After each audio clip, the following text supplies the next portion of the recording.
Okay, we have our SH18 apart. Sorry there was no disassembly video. My camera actually did not record any of that. It pisses me off anyways. So we got the engine here apart. We got the old bearings out. Right here you can see there's that plastic shit.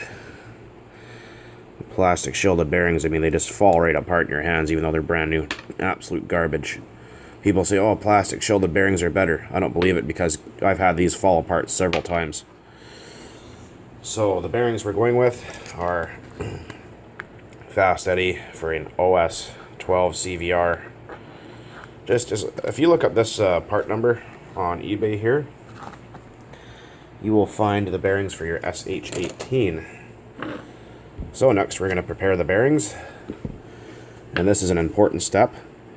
Burp a little first, is pull the rear seal, or pull the seals out of the rear bearing.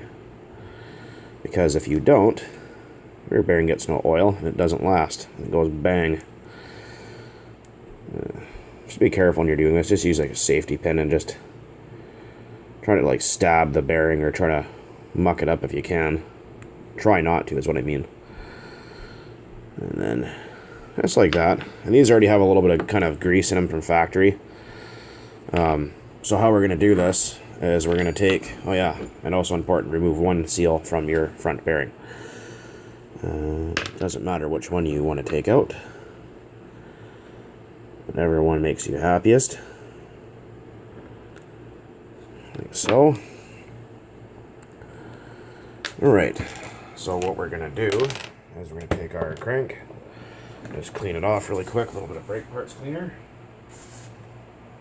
Don't get it in your eye like I just did, or in your face. Just make sure everything's nice and clean. We're going to take and put our little bit of after-end oil. Our rear bearing goes on first. See, it has no seals in it. Doesn't matter which way you put it on. That's going to go onto our crank. And then our front bearing. There's a trick to this. We're going to use the crankshaft as an install tool. So we have the front bearing here. We want the rear facing in. So we're going to put the bearing on this way. So the seal is faced in. So when we stick the crank down, the bearing will go into the front of the engine. We're going to now put that in the freezer.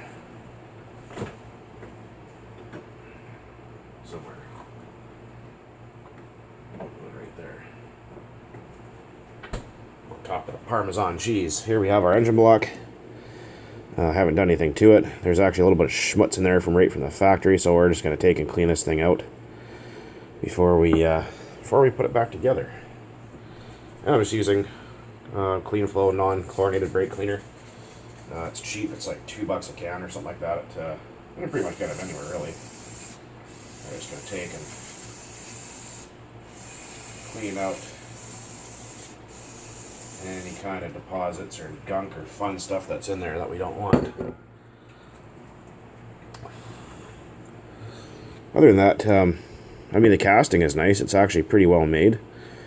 These engines are some stuff stuck on there, but anyways, these engines are a lot better than the VX engines. The VX engines actually suck pretty bad. They have a pretty short lifespan and they're very cheaply made.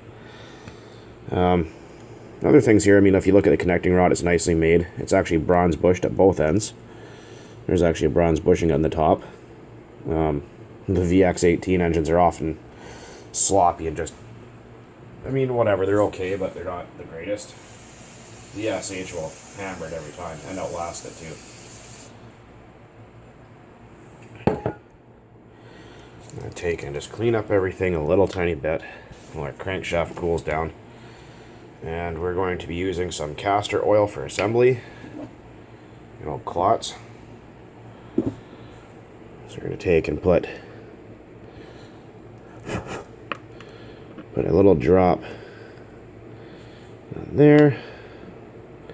Drop there. Work that wrist pin back and forth a little bit.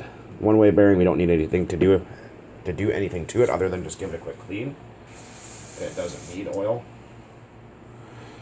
And we're going to clean off our sleeve just a little bit.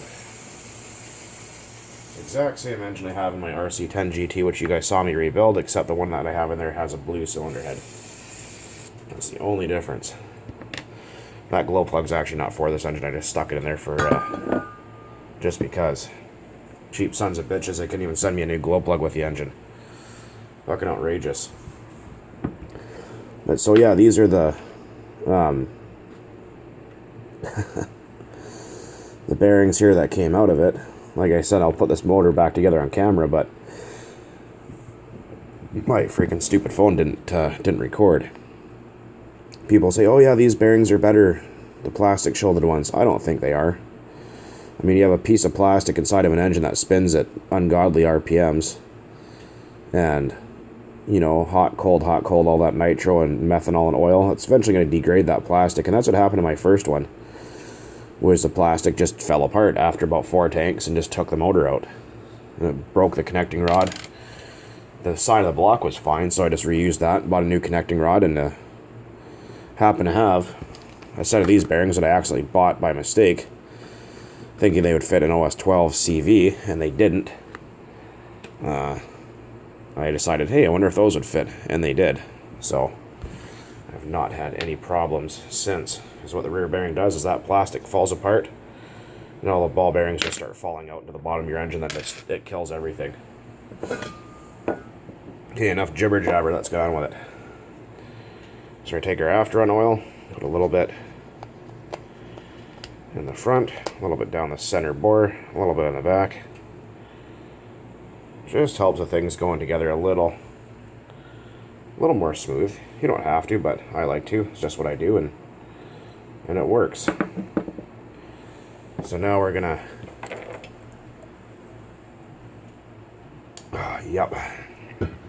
have a sip of beer and get on with it.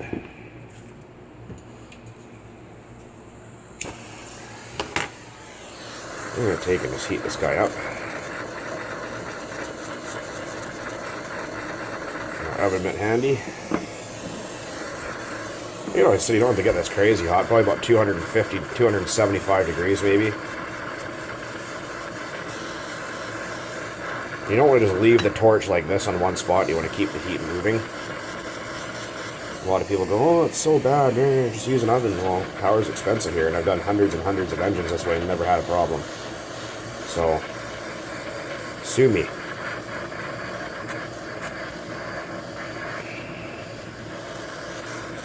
Keep the heat flowing evenly. Don't worry about the little wisp of smoke. That's just the after oil. It's gotten hot.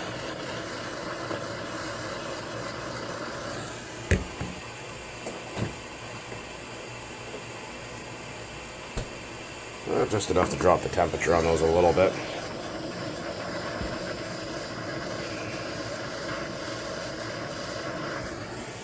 Okay. Now we go in with our front bearing first.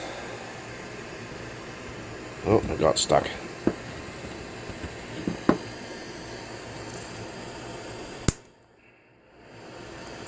Oh, okay, well, luckily I got it undone. Didn't get it quite hot enough.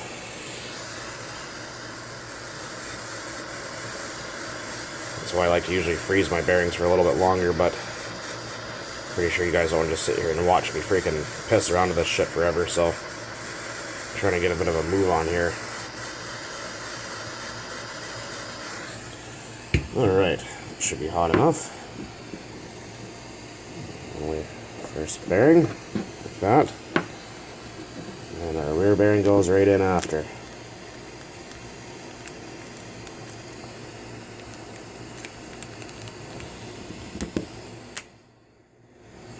There we go.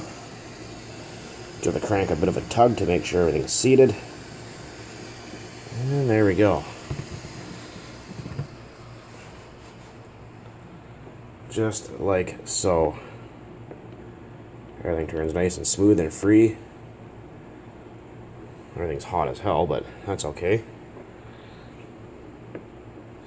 Let's put a little bit of oil in there, and yeah, everything turns absolutely beautiful.